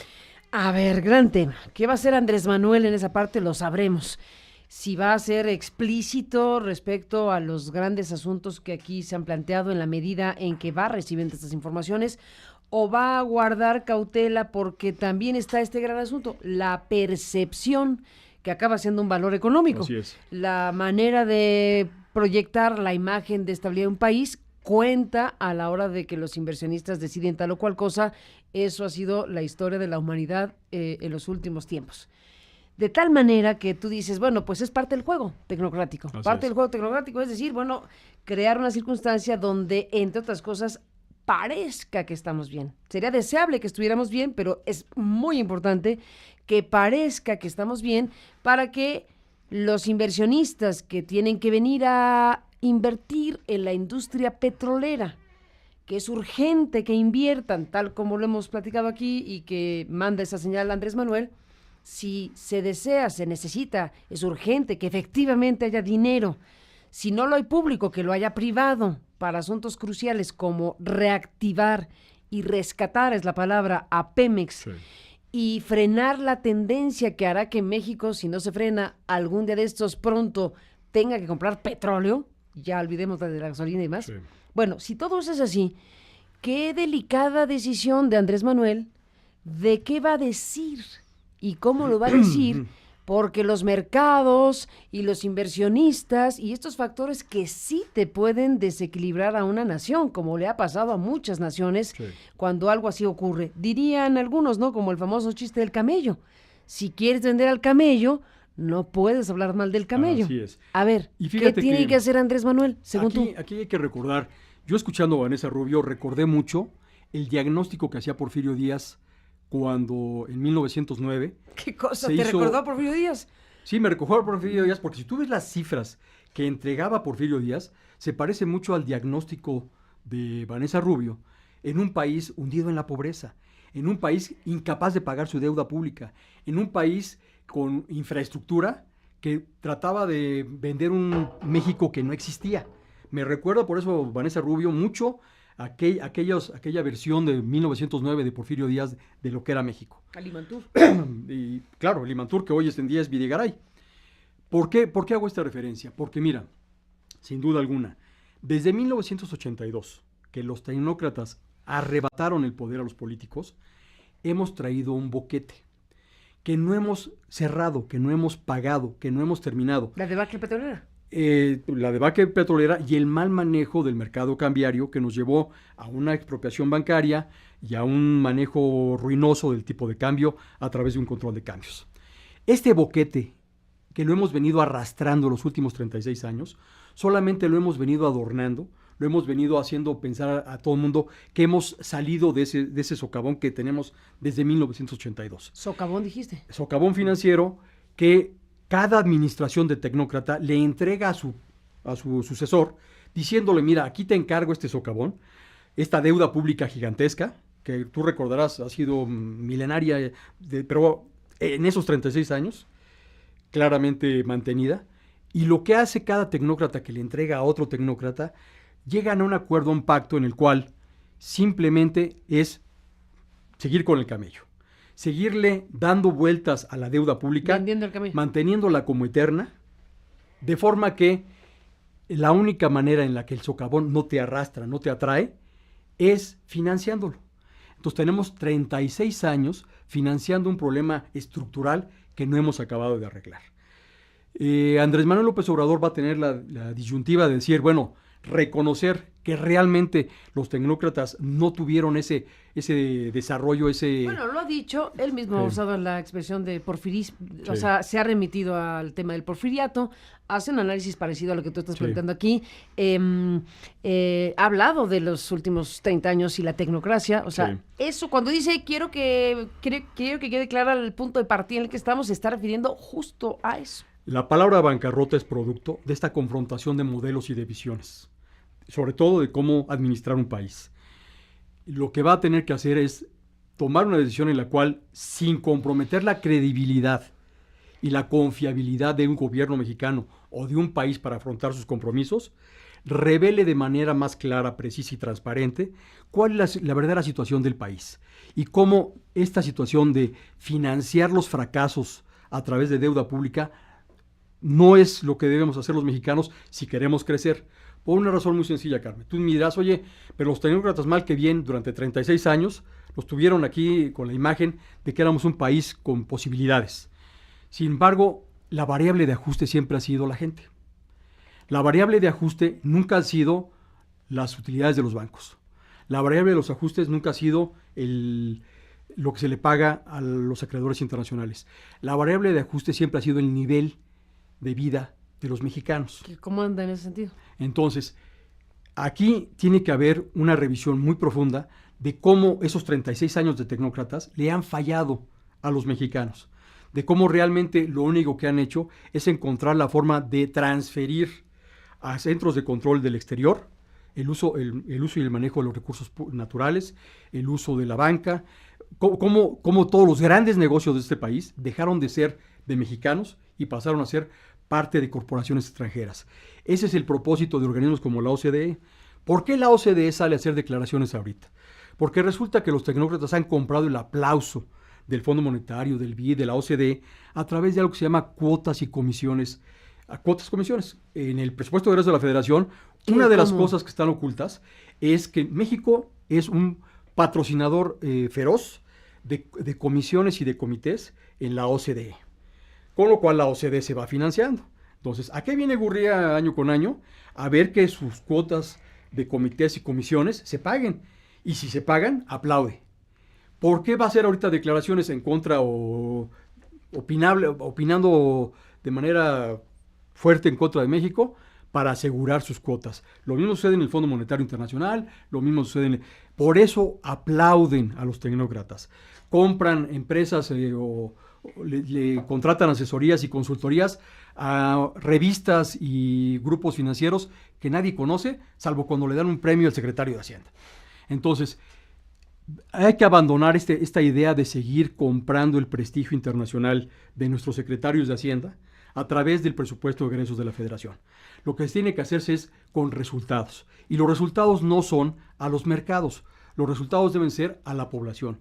El pueblo de México va a tener la oportunidad de que se replantee el modelo económico.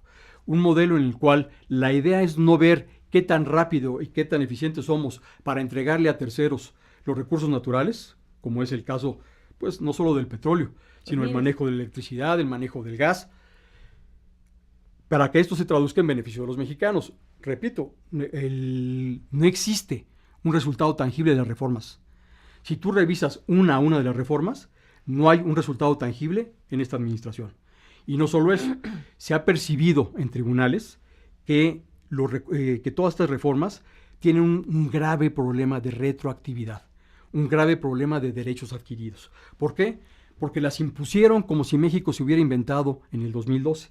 Desconocieron derechos adquiridos por todos lados, que ha hecho que las reformas se estanquen en tribunales. ¿Por qué? Porque trataron de desconocer derechos adquiridos.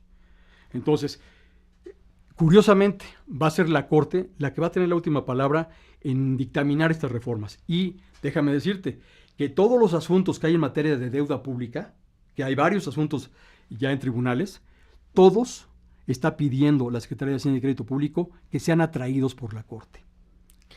¿Qué tipo de cosas están en tribunales de deuda pública? Registro. A ver. El registro de deuda pública. Hay acreedores que dicen, oye, a mí dame mi sellito. O sea, proveedores. Tú dices, lo que no está registrado en deuda pública son varias cosas, pero dijiste proveedores. Yo, proveedor del gobierno de la República, digo, oye, ¿dónde está lo que me debes? ¿En dónde lo apuntaste? Y tu gobierno federal. Y entonces tú dices, como no se está registrando en la libreta de la deuda, hay litigios de gente, fundamentalmente proveedores, para que se registre su deuda como deuda. Así es. ¿Y qué tipo quién tiene ese tipo de litigios? Sucede lo siguiente, Carmen. Mira, para controlar esto, inventaron en la Secretaría de Hacienda un sellito. Si tú no tienes un sellito en tu contrato de deuda registrada, no se paga.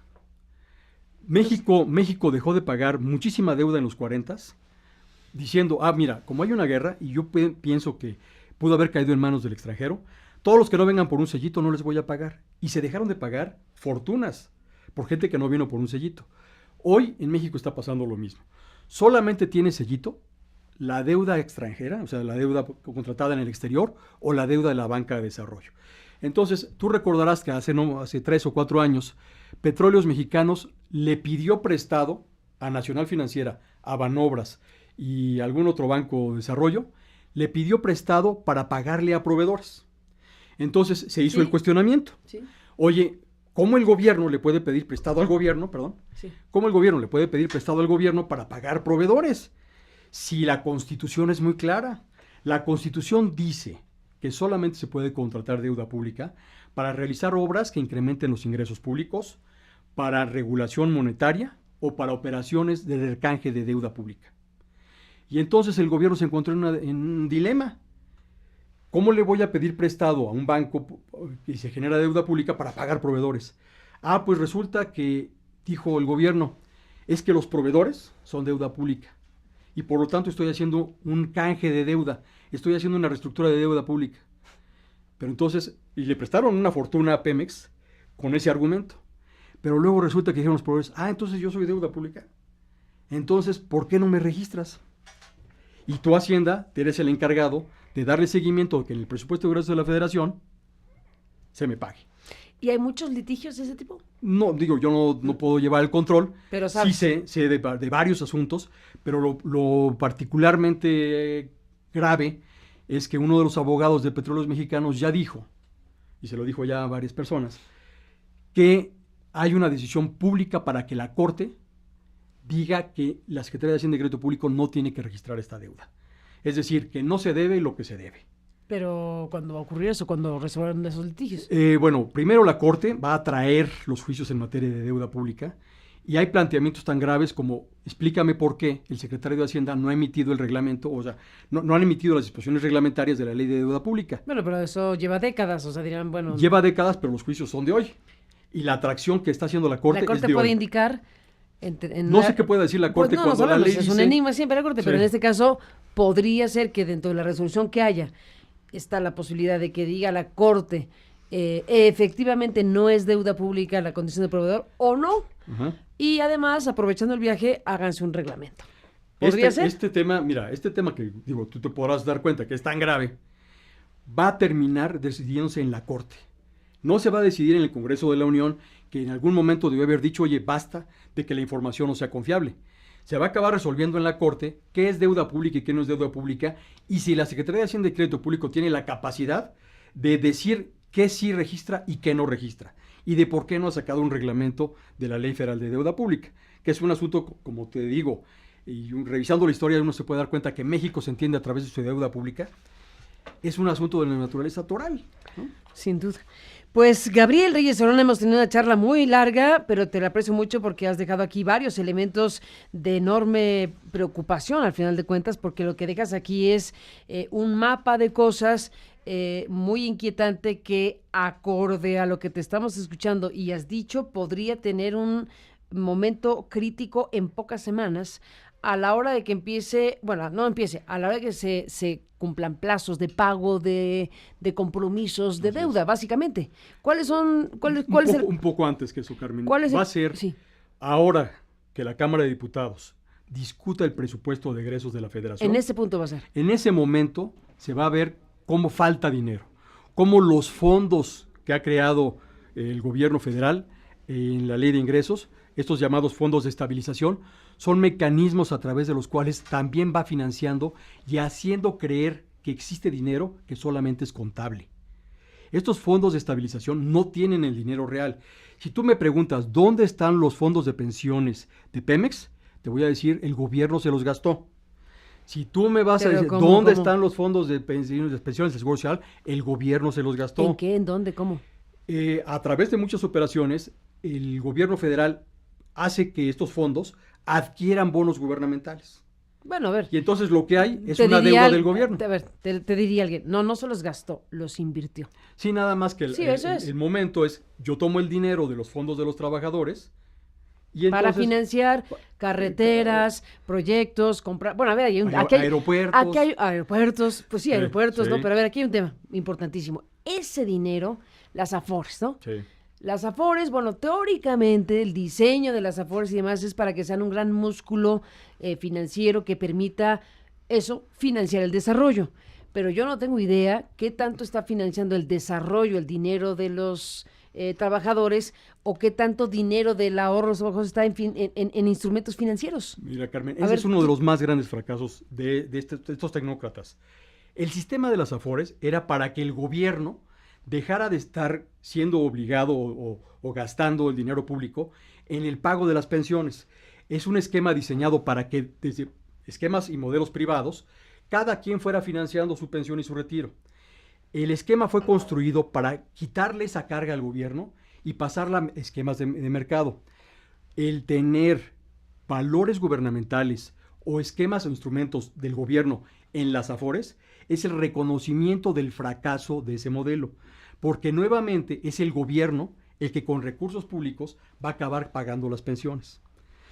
Usar el dinero de las pensiones para financiar el desarrollo del gobierno o el desarrollo de las actividades públicas es dar marcha atrás en el esquema, en el modelo, pero con un grave problema. Un agravante.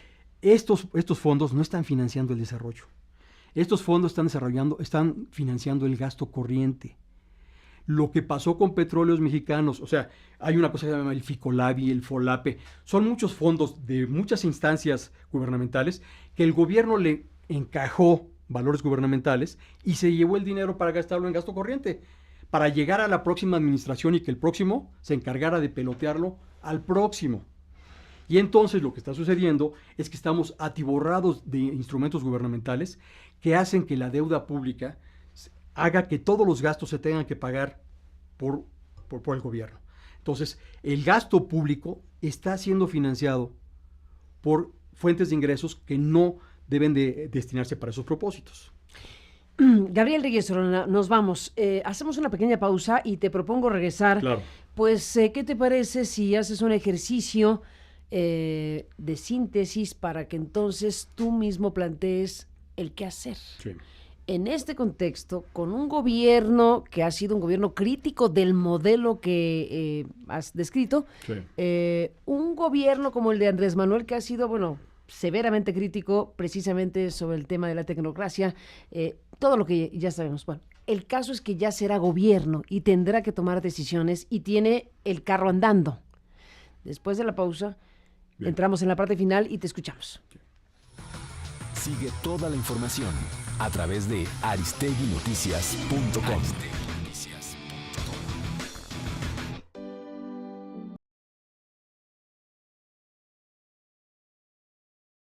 Hablando de qué debería hacer López Obrador, el gobierno que viene, el Congreso que viene, el país que somos y el país que viene frente a todo lo que has dicho en este momento. Nos despedimos. ¿Qué me dices? El qué hacer. La confrontación de estos dos modelos solamente te ofrece dos caminos. La simulación, que es lo que han venido haciendo los tecnócratas. Dame un segundo, perdón. La confrontación de estos dos modelos. El modelo 1 es el tecnocrático. El modelo 2, ¿cómo se llama? Es el modelo que adoptará López Obrador, que podrá ser bien un híbrido de lo que hemos traído los mexicanos o de aquel que resulte de sus convicciones. En eso nos parecemos mucho a 1920, cuando después de la revolución y después de los acomodos y el inicio de la creación de las instituciones, en 1920 partimos prácticamente de cero y se comenzaron a desarrollar personas, ideas, conceptos e instrumentos que nos llevaron hasta ese nuevo México que salió de la revolución, que no se parece al México del porfiriato, ¿sí?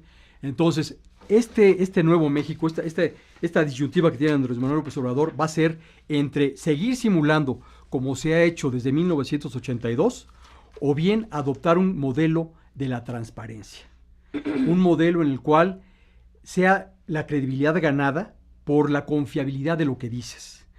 En este sentido, mucha gente le dio temor y pánico el hecho de que se hablara de bancarrota, porque entonces, ¿qué van a decir los mercados? ¿Qué van a decir la gente que los fondos, toda la gente que nos da financiamiento?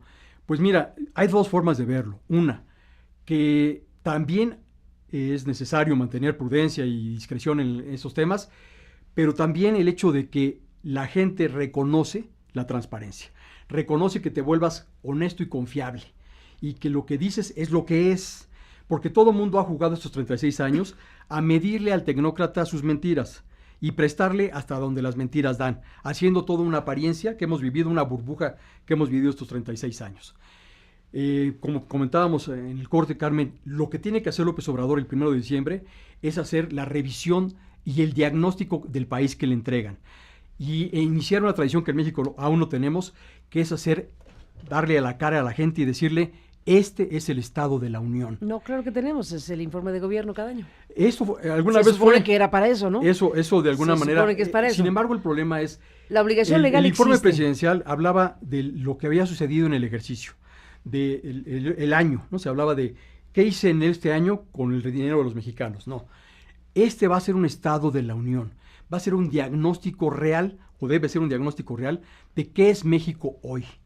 Entonces, en este modelo... Eso tendría que ser el 1 de diciembre. Tendría que ser el 1 de diciembre. Que esa es la fecha clave, y ahí es donde veremos exactamente cómo le plantea a los mexicanos el país que recibe en todos los temas. Y crucial, sin duda.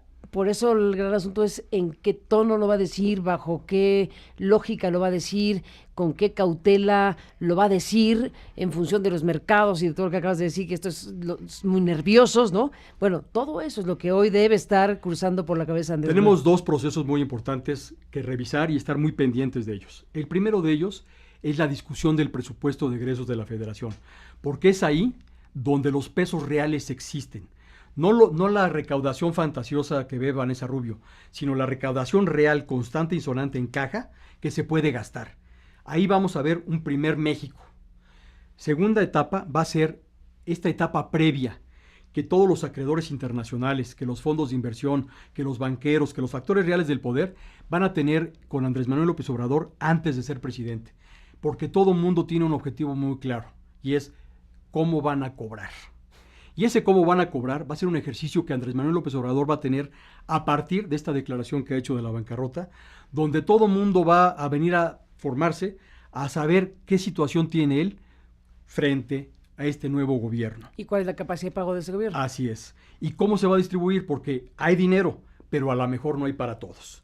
Y lo que ha venido sucediendo hasta el día de hoy es que para quienes no hay, es para los proveedores nacionales. Para quienes no hay dinero, es para quienes trabajan con Pemex, para quienes trabajan con la Comisión Federal de Electricidad, para los que trabajan con la Conagua. Este gobierno es un gobierno deudor de mexicanos, no es un deudor de acreedores internacionales. La variable de ajuste, lo que ha financiado esta fantasía, esta apariencia de un gobierno estable, es que no le pagan a nadie, y quienes me escuchan lo saben. ¿A nadie? ¿De aquí? Mira, No, bueno, a ver... Vamos a ver que lo que han venido haciendo es pagando sueldos y nóminas, reduciendo y recortando prestaciones, buscando mecanismos para diferir, pero la gran empresa mexicana, las constructoras, todo lo que mueve realmente la economía del país, lo que es el aparato productivo, tiene algún crédito en contra del gobierno. Y eso es lo que ha mantenido al país estancado. Por eso el país no crece, por eso el país no hay inversión. Porque lo que tenemos es una situación en la que el sector productivo ha venido financiando al gobierno a través de proveeduría y contratismo. Para cerrar, Gabriel, las decisiones que se están tomando en este momento de austeridad, en todos los sentidos, lo que se ha anunciado, ¿va a impactar? ¿O es me refiero en términos numéricos, me refiero, o sea, más allá de lo que la gente pueda pensar que le puede parecer muy bien que no se gaste superfluamente, que no haya turismo legislativo, que no se invite a toda la parentela a viajar por el mundo, como sucedió en este sexenio de manera muy impresionante? Bueno, más allá del efecto que causa ser un gobierno mesurado respecto a esos temas, en el presupuesto, en el dinero público, ¿será importante? Es muy escasa la significación de los ahorros propuestos frente al tamaño del problema. realmente estamos hablando de una crisis de ingresos públicos que no se va a satisfacer recortando gastos de esta naturaleza. Es cierto que ellos son inaceptables, son inadmisibles y no deben de continuar, pero la solución del gasto público no está en estos recortes. No cruza por ahí, por No la cruza dimensión por ahí. del tema. Pues Gabriel Reyes Orona, te agradezco mucho tu presencia aquí, Muchas esta larga gracias, entrevista. Carmen. Ojalá Un que saludo hubiera al sido auditorio. debate, pero te emplazamos a un debate posible. Sí, creo que será muy importante poder contrastar con alguien que tenga el expertise, el conocimiento, la mirada del asunto. Bueno, vamos viendo la cuestión. Lo hicimos de manera virtual, digamos, con esta recuperación de algunos momentos. Y la realidad me debatirá. Si La no tengo realidad- razón, en una semana nos daremos cuenta. ¿Cuántos son unas semanas? ¿Un mes? Yo calculo que para fines de noviembre. ¿Estás de acuerdo que deseamos fervientemente que te equivoques? Claro. Deseamos fervientemente que me equivoque, pero hay que ser realistas. Para poder solucionar un problema, hay que estar muy claro de que existe. ¿Y cómo se va a manifestar ese punto de crisis inicial? Cuando el presupuesto de egreso de la Federación genere un conflicto de naturaleza severa en la Cámara de Diputados. Cuando vemos que ¿Qué no... va a pasar? Descríbeme la escena que te estás imaginando. La escena que yo me imagino es que programas y proyectos sociales van a sacrificarse de manera radical, que vamos a ver un servicio de deuda pública monumental y que vamos a ver este manejo del déficit tramposo que ha venido haciendo el gobierno federal descubierto. Vamos a ver que lo que deja de pagar el gobierno es más, este déficit, es más de lo que ha venido reconociendo en los últimos 36 años. Pues estaremos en contacto, si me lo permites, en estos próximos días, supuesto. porque desde luego es un tema fundamental lo que se ha planteado aquí. Te agradezco mucho tu presencia. Muchas gracias, Carmen. Gracias Saludo a ti. al auditorio. Gracias, Gabriel Reyes Orona, en este espacio de Noticias en Vivo. Hacemos una brevísima pausa, entramos en otros temas. Rápidamente le quiero contar de otros asuntos.